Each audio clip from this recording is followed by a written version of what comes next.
요즘 사회적으로 분위기가 상당히 어두운데요.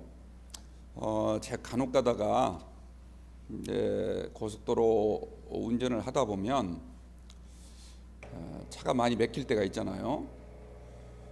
그런데 차가 많이 막힐 때 일부러 좀 빠른 비트 있는 곡을 이렇게 음악을 들으면 한결 마음이 좀 좋아집니다. 마찬가지로 지금 사회적 분위기가 상당히 어두운 이때 우리가 쭉 늘어지고 또 같은 찬송을 불러도 좀 어둡고 어두컴컴한 그런 분위기의 곡을 부르면 마음이 더 좋지 않습니다. 그래서 이럴 때일수록 우리가 좀 더 좀 업할 수 있는 여러분들 그런 마음을 갖고요. 우리 같은 대화를 나눠도 너무 근심 걱정보다는 반드시 하나님이 우리가 기도하면 도와주실 줄로 믿습니다. 이런 믿음을 가지시고 우리가 좀 밝게 인사를 나눴으면 좋겠습니다. 기도로 승리합시다. 인사하라는 거예요. 우리 주님이 반드시 도와주실 줄로 믿습니다. 오직 말씀으로 또 여러분들 오직 믿음으로 승리하시게 되길 바랍니다. 우리가 마태복음 5장 3절에서 12절 이 말씀을 통해서 9가지의 복 말씀드렸는데 오늘은 마지막 9번째 결론에 해당되는 그런 말씀입니다. 사실은 결론이다 이렇게 말씀을 드렸는데 이 말씀에서만 결론이 아니라 산상수훈이라고 일컫는 마태복음 5장에서 7장까지를 전체적으로 아우르는 결론과도 같다 이렇게 말씀을 드릴 수가 있습니다.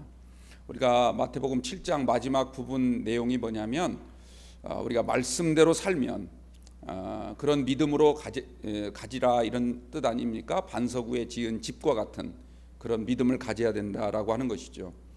그걸 다른 말로 이렇게 바꾼다면 복음으로 사는 사람, 복음이라고 하는 건 하나님의 말씀, 그러니까 말씀으로 사는 사람 이렇게도 우리가 부를 수가 있을 것입니다. 우리 그리스도인들은 무엇보다도 하나님의 말씀, 복음으로 살아야 할 줄로 믿습니다. 여러분들 복음이 얼마나 귀한 은혜인가, 축복인가 이것을 꼭 기억하시고 복음으로 살게 되길 바랍니다.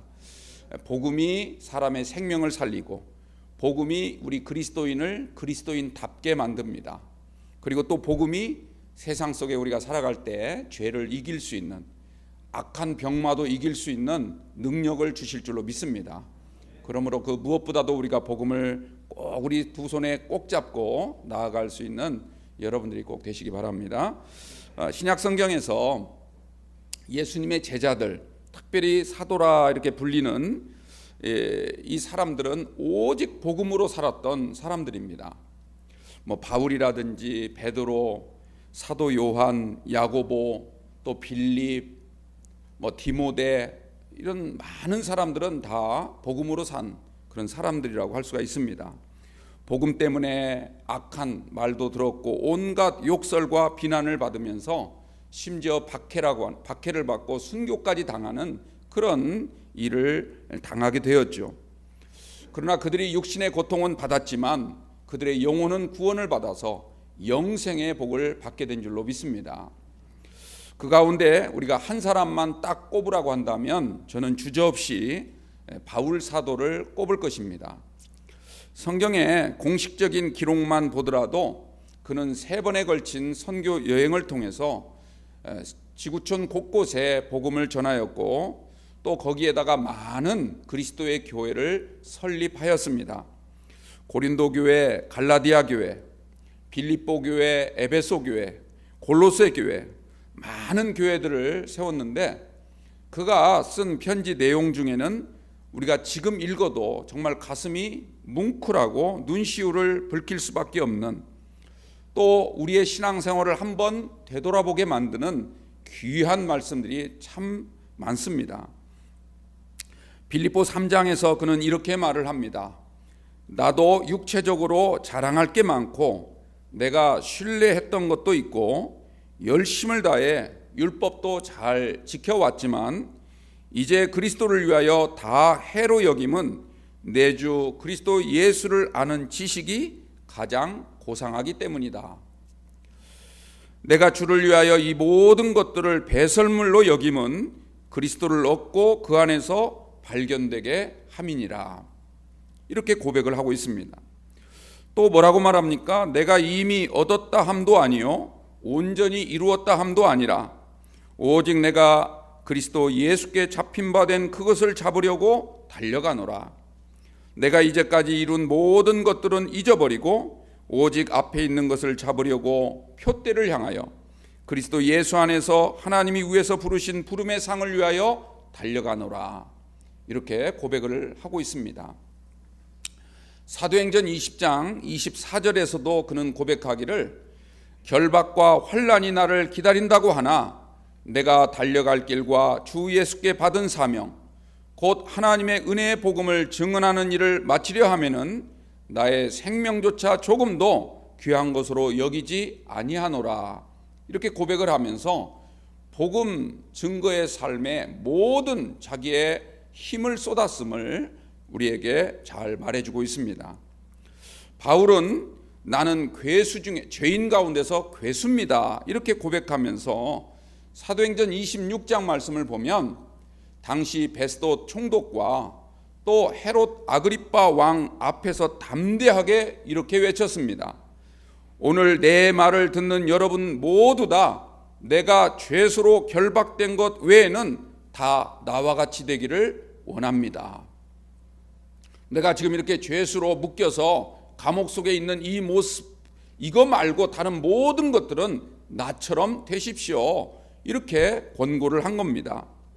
또 디모데후서 4장 6절에서는 이제 살 날이 얼마 남지 않은 것을 직감하고 사랑하는 애제자 디모데에게 편지하면서 고백을 합니다.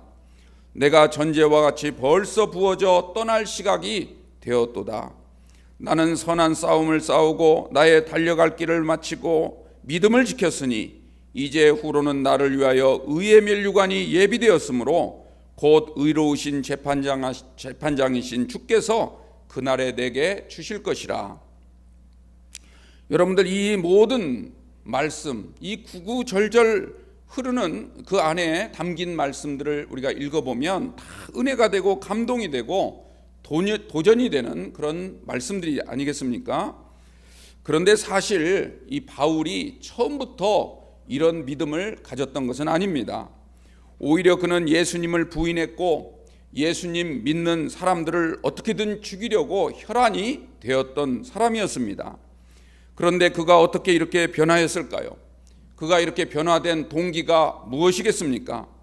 사도행전 9장 말씀을 보면 예수님을 믿는 그리스도인들을 박해하기 위해서 공문까지 받으러 갔다가 가던 도중에 다메섹이라는 곳에서 부활하신 주님을 만났다고 성경이 말씀하고 있습니다.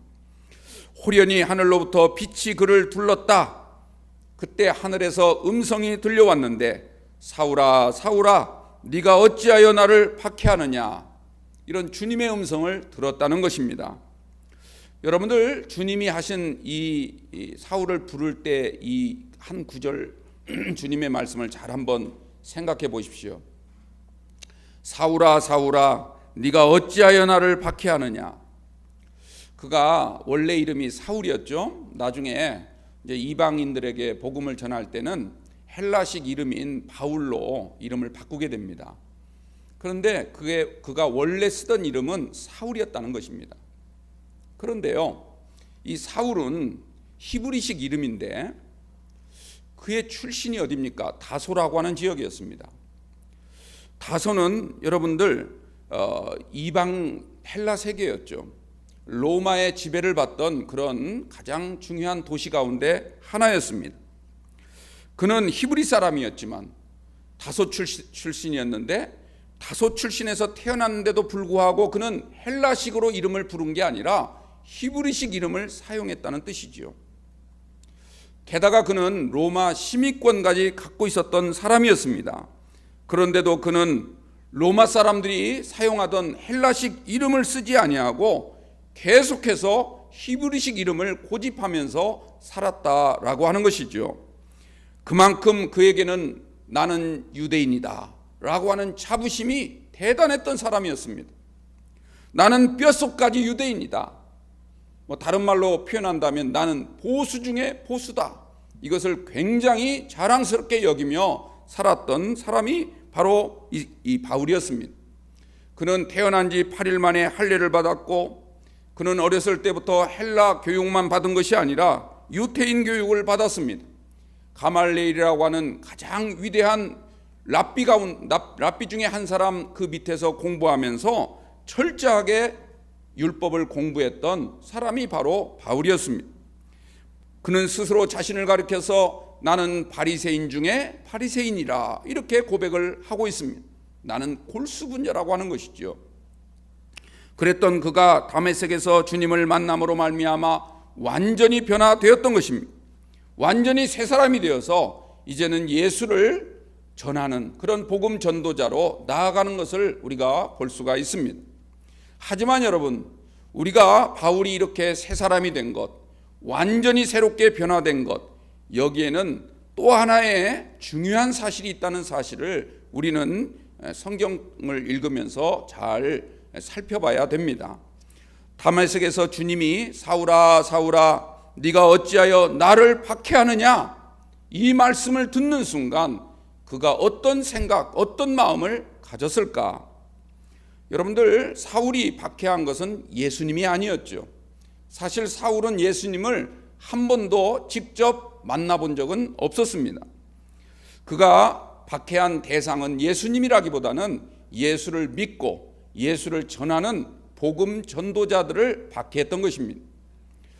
예수님을 메시아로 믿고 전하던 모든 그리스도인들을 어떻게 하면 탄압하고 그들을 더 이상 복음을 전하지 못하게 만들까, 이것을 궁리했던 사람이 바로 바울이었죠. 그런데 왜 주님은 그를 향하여 사울아 사울아 네가 왜 나를 핍박하느냐, 왜 나를 박해하느냐 하고 마치 주님을 박해한 것처럼 1인칭 단수를 쓰면서 그렇게 표현을 하고 있다는 것이죠. 여러분들, 이 말은 무슨 뜻일까요? 물론 그리스도인들, 예수님을 주로 믿는 사람들을 탄압하고 그들을 박해한 것 그 자체가 예수님께 대한 일이라고 그렇게 우리가 이해할 수도 있습니다. 그러나 이 말은 또 다른 의미가 숨어져 있다는 것이죠. 그것은 바로 이 예수님을 만나기 직전에 있었던 스데반 사건을 우리가 염두에 둘 필요가 있는 것입니다. 여러분들, 스데반은 7 집사 가운데 한 사람이었습니다. 그는 성령이 충만하였고 모든 믿는 자들의 본이 되었다고 성경은 말씀하고 있습니다. 그런데 그 사람이 많은 사람들로부터 모함을 받아서 결국은 돌에 맞아 순교를 당하는 이야기가 바로 앞에 나오고 있습니다. 사도행전 6장 15절 말씀을 보면 그가 공회에 붙잡혀 왔는데도 불구하고 전혀 두려워하지 아니하고 그의 얼굴은 오히려 천사와 같았다라고 말씀하고 있습니다. 그는 공회원들과 유대인들의 유력한 자들 앞에서 담대하게 예수님 복음을 외쳤습니다. 자신을 변호하는 말을 한 게 아닙니다. 자기 목숨을 구걸하기 위해서 살려달라고 말한 것이 아닙니다. 오직 예수, 오직 복음을 전파했던 것입니다. 돌에 맞아 죽는 그 순간까지도 그는 이 땅을 쳐다본 것이 아니라, 자기를 향해서 욕하고 돌을 던지는 사람들을 바라본 것이 아니라 그는 하늘을 바라보면서 보좌에 앉아 계신 예수님을 바라보았던 것입니다. 그리고 그 예수님께 이렇게 기도합니다. 주 예수여, 내 영혼을 받으시옵소서. 그리고 자신을 향하여 돌을 던지는 그 사람들을 위해서 기도하기를, 주여 이 죄를 저들에게 돌리지 마옵소서. 이렇게 기도했던 사람이 스데반이었습니다. 그 말은 예수님께서 십자가에 달려 죽는 그 순간 하셨던 말과 같은 말씀이죠. 그러면서 사도행전 7장 마지막 부분을 보면 그가 숨을 거둘 때의 모습이 또다시 천사와 같았다, 이렇게 반복적으로 말하고 있습니다. 이것을 처음부터 끝까지 지켜봤던 사람들 가운데 누가 있었습니까? 바로 사울이라고 하는 이 바울이 있었지요. 그는 그가 죽는 것을 아주 마땅하게 생각을 했습니다. 같이 돌을 던질 때도, 같이 욕설을 퍼붓는 순간에도 그는 마땅히 저 사람은 죽어야 될 사람이라는 생각을 가졌던 것입니다. 처음에는 스데반에 대해서 저 사람은 예수에 대해서 미친 정신병자와 같다 이렇게 생각을 했을 것입니다. 그러나 스데반이 돌에 맞아 죽어가면서도 그의 얼굴이 마치 천사의 얼굴과 같고 자기를 향하여 돌을 던지는 사람들에 대해서 용서를 구하는 그 모습을 바라보면서 그는 이 모습을 본 순간 의아하게도 생각했고 한편으로는 광신자로 여기기도 했지만, 그러나 그 모습이 계속적으로 그의 뇌리를 떠나지 않고 머릿속을 맴돌았다는 것입니다. 혹시 저 사람이 전한 예수가 진짜 메시아는 아닐까? 아니야, 그럴 리 없어. 이런 번민과 이런 복잡한 마음 때문에 그는 혼란스러운 시간을 보내야만 했던 것입니다. 당시 유대인들과 바리새인들은 아무리 신앙적인 열정이 있다 하더라도 저 사람처럼 저렇게 목숨을 내걸고 한 사람을 한 번도 본 적이 없었기 때문이었습니다. 그가 이런 번민에 빠져 있을 때 그가 다메섹을 지나는 순간 주의 음성을 들었던 것입니다. 사울아 사울아 네가 어찌하여 나를 박해하느냐. 그 순간 이 바울은 깨달았습니다. 내가 돌을 던진 사람은 스데반이 아니라 예수님이었구나. 내가 돌을 던져서 죽이려고 했던 상대는 사람이 아니라 하나님이었구나. 이것을 깨달았다는 것입니다. 이걸 깨닫게 되면서 그가 이제까지 붙잡고 있었던 모든 신념 체계가 와르르 무너져 내리기 시작했습니다. 그동안 굳게 믿어왔던 바리새인의 율법 해석과 그리고 장로들의 전통이 얼마나 잘못되었는지를 비로소 그는 깨닫게 되었던 것입니다. 스데반이 온갖 욕설과 비난을 받으면서도 그가 전했던 복음, 예수라고 하는 그 복음 한마디가 바울을 송두리째 변화시킬 수 있게 되었던 것입니다. 여러분들, 오늘 우리는 이 사실을 꼭 기억해야 됩니다. 한 사람이 전한 복음의 메시지 한마디가 사람을 송두리째 바꿀 수 있고 이 나라 이 세상을 완전히 바꿀 새롭게 할 수 있다는 이 희망을 오늘 우리가 꼭 가져야 될 줄로 믿습니다. 바울은 나중에 이것을 깨달았던 참 복음, 이 은혜를 회상하면서 다음과 같이 고백하고 있습니다. 고린도전서 15장 8절 이하의 말씀인데요, 그 내용을 보면 이렇게 나와 있습니다. 맨 나중에 만삭되지 못하여 난 자 같은 나에게까지 은혜를 베푸셨도다. 나는 사도 중에 가장 작은 자라. 나는 하나님의 교회를 박해했던 자로 사도라 불리는 것도 감당할 수가 없노라. 그러나 내가 나된 것은 하나님의 은혜로 된 것이니 내게 주신 그 은혜가 헛되지 아니하도록 다른 사도들보다 더 많이 수고하려고 노력했으니 이는 내가 한 것이 아니요 오직 나와 함께 하신 하나님의 은혜로 할 수 있었노라. 여러분들, 이 바울의 고백이 오늘 우리의 고백이 되기를 바랍니다. 그러면서 그가 체험했던 참복음, 그 복음의 본질에 대해서 그는 또다시 골로새서에서 증언하고 있습니다. 그러므로 너희가 그리스도와 함께 다시 살리심을 받았으면 위의 것을 찾으라. 거기는 그리스도께서 하나님 우편에 앉아 계시느니라. 그러므로 위의 것을 생각하고 땅의 것을 생각하지 말라. 이는 너희가 죽었고 너희 생명이 그리스도와 함께 하나님 안에 감추어져 있음이라. 우리 생명이신 그리스도께서 나타나실 그때에 너희도 그와 함께 영광 중에 나타나리라. 여러분들, 이 믿음을 꼭 갖게 되기를 바랍니다. 복음으로 사는 사람은 땅의 것에 연연하지 않습니다. 많은 사람들을 우리가 관대하게 생각하고 또 배려하고 사랑을 베풀어야 될 대상으로는 우리가 여겨야 되지만, 그러나 이 땅에 미련을 두지 않습니다. 오직 위의 것을 관심 갖고 사시는 저와 여러분들 꼭 되시기 바랍니다. 내 생각대로 사는 것이 아니라 주님이 하신 말씀에 따라 살아야 됩니다. 육신적인 사고방식으로 사는 것이 아니라 성령의 인도하심에 따라 하나님이 정해주신 방식대로 살아야 될 줄로 믿습니다. 세상적인 가치관에 의해서 움직이는 것이 아니라 성경이 가르쳐 주신 진리에 의해서 움직일 수 있는 성도가 꼭 되시기 바랍니다. 이것이 정말 신자고 이런 사람이 정말 성도 아니겠습니까? 하나님이 정해주신 삶의 방식이 우리의 모든 삶의 가장 중요한 뼈대가 되시기를 축원합니다. 하나님의 말씀이 우리의 모든 것을 바꾸는 근본적인 법이 된다는 것을 우리가 믿으시고 이 법대로 살아갈 수 있는 성도들 꼭 되시기 바랍니다. 제가 이 뉴스를 보니까 지금 학교 개학이 안 돼가지고 또다시 연기할 가능성이 있다고 그래요. 그래서 자칫 잘못하면 3월 달에 개학을 하지 못하면 4월 달에 개학할 그런 상황까지도 올 수 있다. 문제는 그게 한 달 늦춰지는 게 문제가 아니라 이렇게 되면 나중에 수능고사 보는 것도 문제가 되고 또다시 내년 수많은 일들이 꼬인다는 거예요. 수많은 일들이. 제가 그 뉴스를 이렇게 보면서 어떤 생각이 들었냐면 여러분들 우리가 이 세상의 스케줄대로 사는 게 얼마나 미련한 것인가.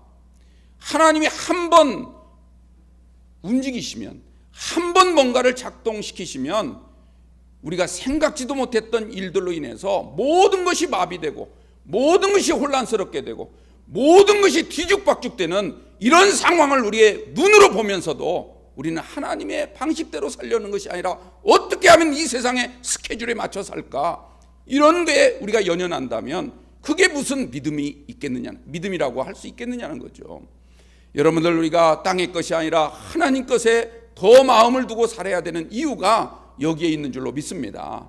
여러분들은 하나님의 시간, 하나님의 방법, 하나님의 명령에만 움직일 수 있는 성도로 남게 되기를 축원합니다.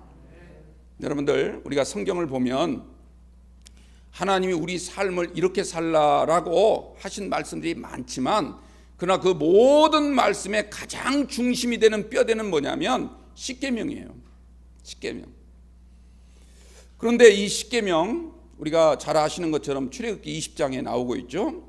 그런데 이 출애굽기 20장 말씀을 잘 읽어보면 이제 먼저 십계명에 대해 쭉 이야기를 하죠. 하나님이 하나하나 계명을 직접 손수 써주시는 그런 내용이 나와 있습니다.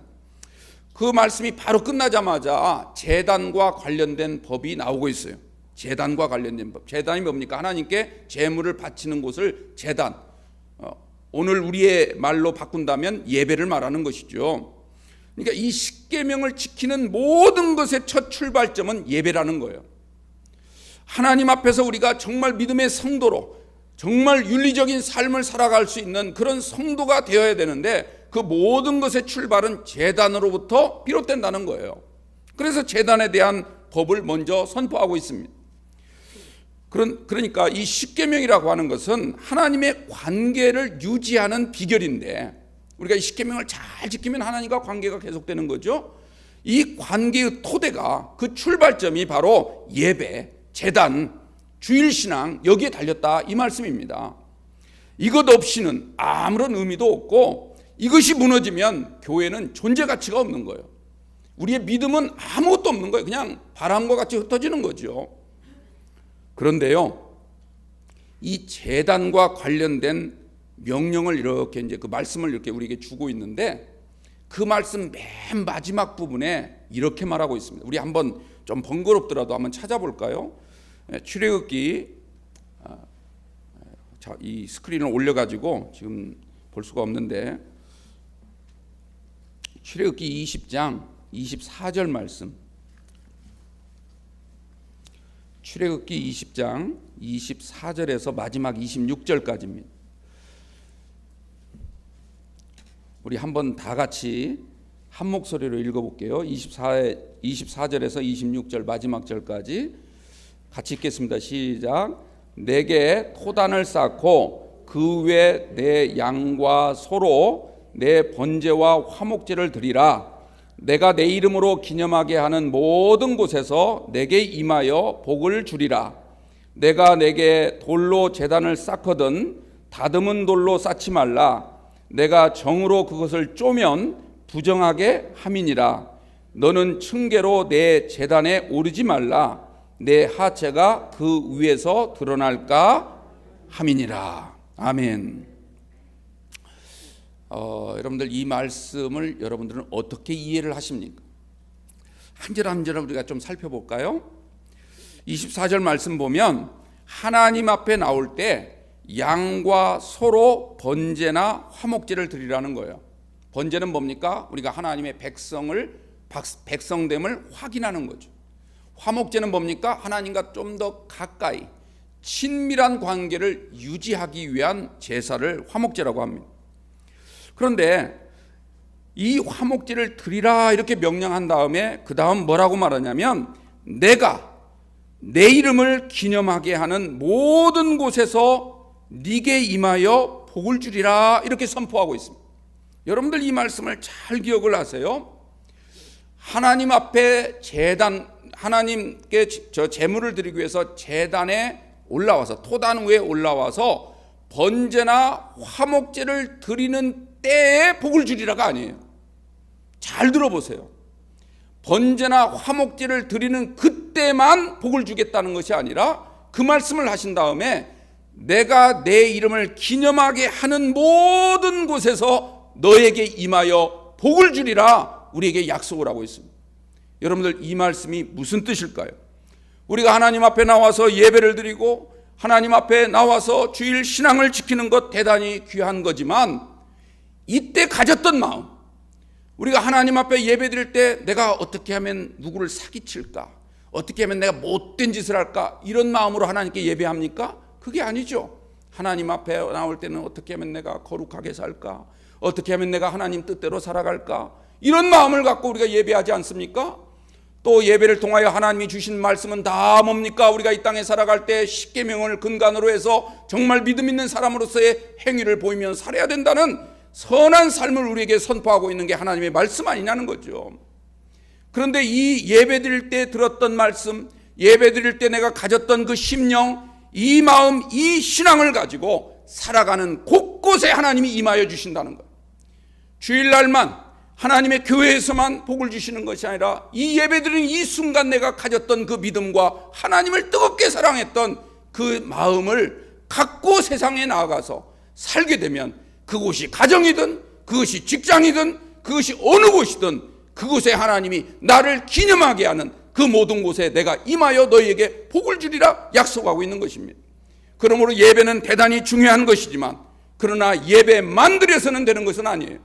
예배를 통하여 우리의 삶이 변화가 되고 우리의 삶 가운데 하나님의 이름이 기념되는 일들이 증거로 나타나야 되는 줄로 믿습니다.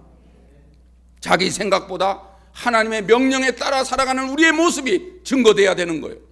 육신의 정욕보다는 하나님이 정하신 뜻대로 살아가는 모습이 우리 자녀들에게, 우리 이웃들에게, 우리 직장 동료들에게 비춰져야 된다는 것이죠. 특별히 십계명의 첫 출발점이 바로 예배라고 하는 것을 생각할 때 그런 점에서 바로 예배는 대단히 중요한 결단의 시간인 줄로 믿습니다.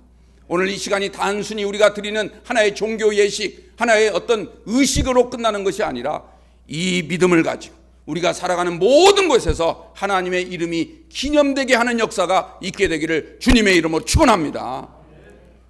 그리고 25절에 뭐라고 말합니까? 여기서 한 가지 주의를 주죠. 그러나 돌로 제단을 쌓을 때 주의해야 될 게 있다는 거예요. 돌을 다듬지 말고 정으로 쪼지 말라. 우리에게 명령하고 있습니다. 이건 대단히 중요한 거예요. 그렇게 하면 부정해진다는 거죠. 부정해지면 복은 고사하고 도리어 화가 임한다는 겁니다. 이 말의 뜻이 무엇이겠습니까? 우리가 세상에 살아갈 때 우리가 하나님 앞에 나오는 것부터 시작해서 세상에 살아가는 모든 순간순간마다 우리는 우리의 생각으로 하나님의 말씀을 변형시켜서는 안 되는 거예요. 하나님의 뜻대로만, 하나님이 말씀하신 대로, 하나님이 명령하신 대로, 하나님이 지시하신 방식대로만 살아가야 됨을 우리에게 일깨워주고 있는 줄로 믿습니다. 내 생각이나 자기 소견에 옳은 대로 하나님의 말씀을 이렇게 저렇게 더하거나 빼거나 해서는 안 되는 것이죠.